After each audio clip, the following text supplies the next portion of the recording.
at least I think I'm a normal person. Maybe I'm not. I don't know. Hi everybody, welcome back to my channel, sushidragonmaster, and today I'm doing something really weird to get good lighting, because my one friend told me I should try putting a light behind this, and I didn't really have any lights, so the flashlight on my phone is behind the camera right now. But let's hope I don't go blind. I'm not looking into it, I'm looking into the camera, so I hopefully won't go blind. But today I'm doing my April wrap-up. Now in April, I really need to be careful because I have a new bookshelf here and I keep hitting my arm on it. I'm not used to this.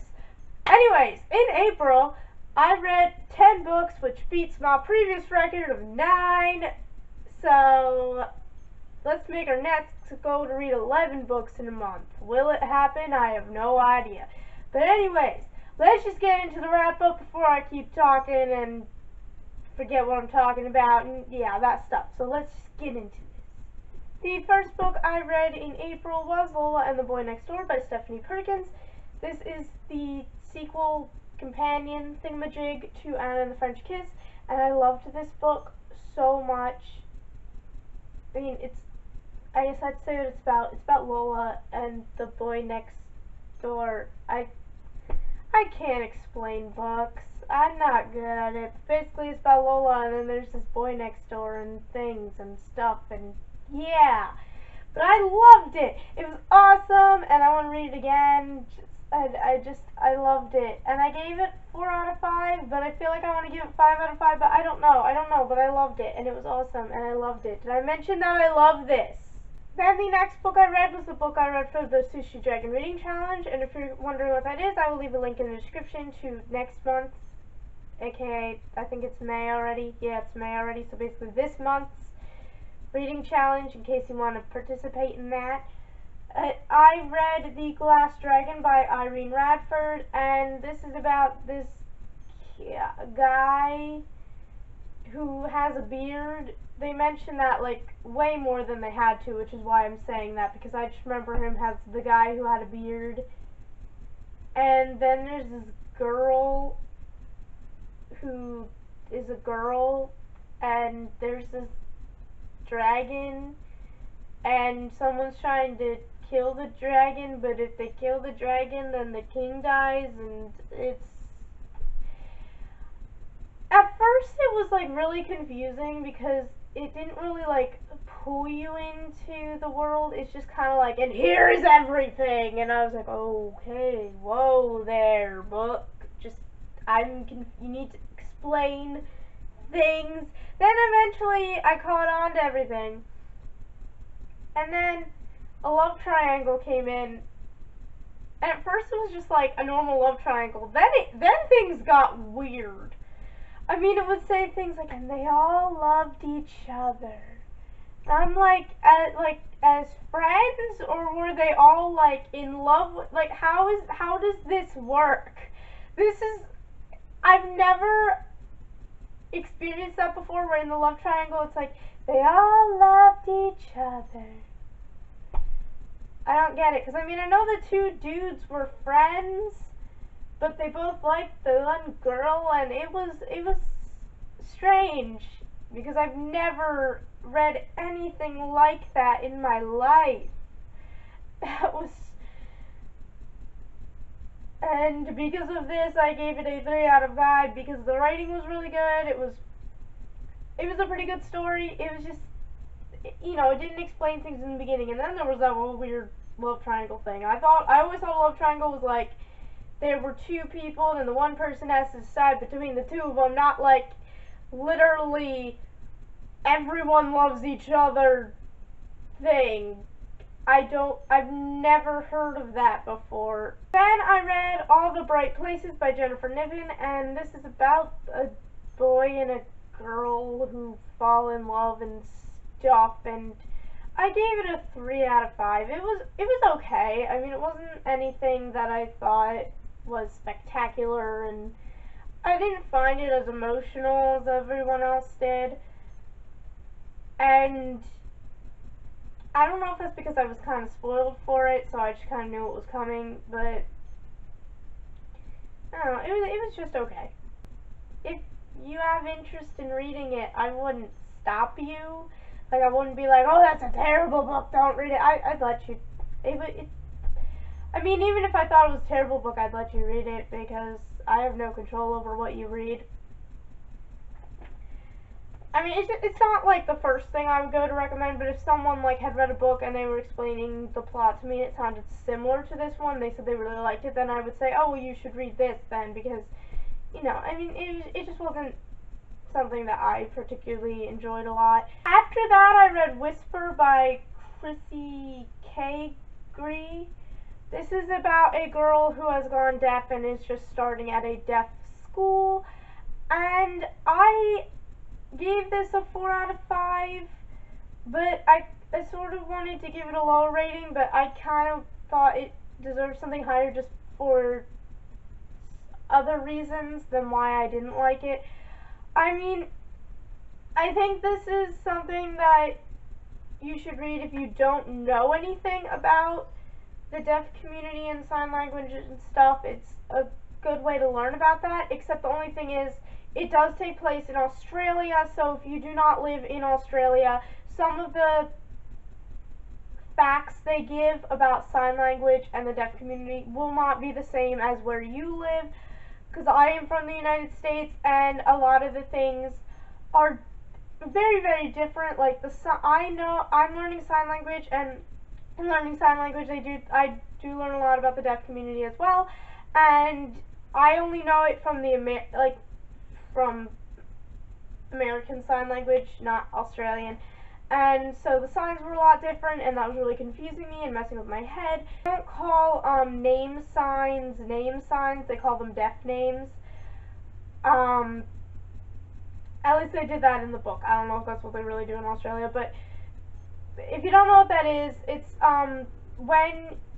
if you were friends with a deaf person, or like there's someone in the deaf person's family, or, you know, someone that a deaf person speaks to a lot, when you say someone's name, you spell it, but if it's someone that you're going to speak to a lot, you don't want to spell their name every time, pretty much, and so they would create a sign that goes with the person, and usually they can sometimes alter it a little bit, like by putting a letter, like using the first letter of the person's name instead of the actual hand shape, but they will do that in place of the person's name, and so that is just what that is. And there was this one character in this book who really irritated me. I mean, she was really, really for, like, deaf people should only be with deaf people and hearing people should only be with hearing people. And that really bothered me because I don't think that's right. And she was going on and on about how, she would always go on and on and on about how everyone is autist. If you don't know what that is, it's basically racist for hearing and deaf stuff. Yeah, that's basically what it is.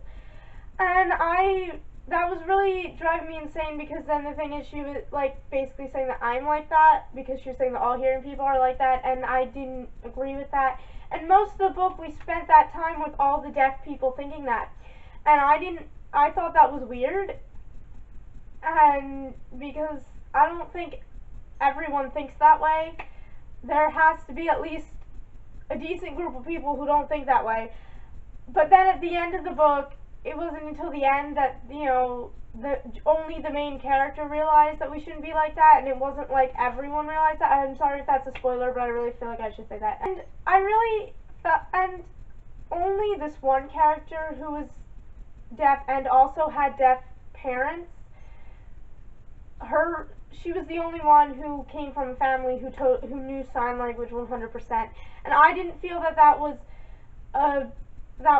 being shown truthfully, because I think a lot of people, if they had a child who went deaf, they would learn sign language to be able to communicate with them. I don't know if that's just me, but I don't think everyone wouldn't bother learning it, or wouldn't really make as much of an effort into signing. It's just, I don't feel that's the right way to portray it. I think it should be portrayed a little differently. After that, I read the first story graphic novel thing in the Tales from Burke thingamajig, and that was Dragon Down, and this was written by Simon Furman, and I don't want to credit the person who did the art because the art was terrible. The story wasn't that good. I mean, I watch How to Train Your Dragon and I watch the shows, but this was like taking the worst episode and then making it even worse.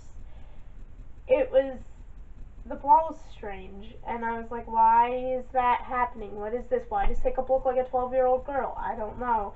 But yeah, I gave it a 2 out of 5. Those are my feelings on that. It wasn't that good. I'll try the next one at some point and see if it's any better. After that, I read Glitches by Marissa Meyer. This is a prequel novella that is about Cinder when she was younger and when she first came to New Beijing. I gave this one a 4 out of 5. It was really good. I almost cried. It was awesome. I loved it. I don't want to go too much into the plot because it's spoilers. Then I read The Queen's Army, also by Marissa Meyer, and my precious, precious wolf baby. Why they be so mean to him? Also, I write down all the books I read in like different colored pennings, so I wrote this one in red ink because Wolf likes tomatoes, so I had to do it. I gave this one a 4.5 out of 5 because my precious wolf baby. After that, I read Carswell's Guide to Being Lucky, also by Marissa Meyer, and this has my other precious baby, Captain Thorn, and I gave this one a 4.5 out of 5 because my precious baby, and what is going on with my voice right now.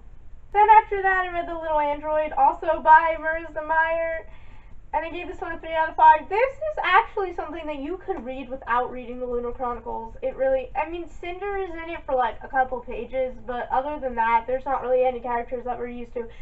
It's like a retelling of The Little Mermaid, but it's strange. I don't know. It had a weird feeling to me. Although I did like that the end message was a lot different than the Disney movie. And to finish out the month, I read all the remaining novellas in Stars Above by Marissa Meyer because they were not previously published, so I did not count them as separate because, yeah, I gave this a 5 out of 5, mainly because the very last thing, just love, beautiful. My precious babies are happy. So happy.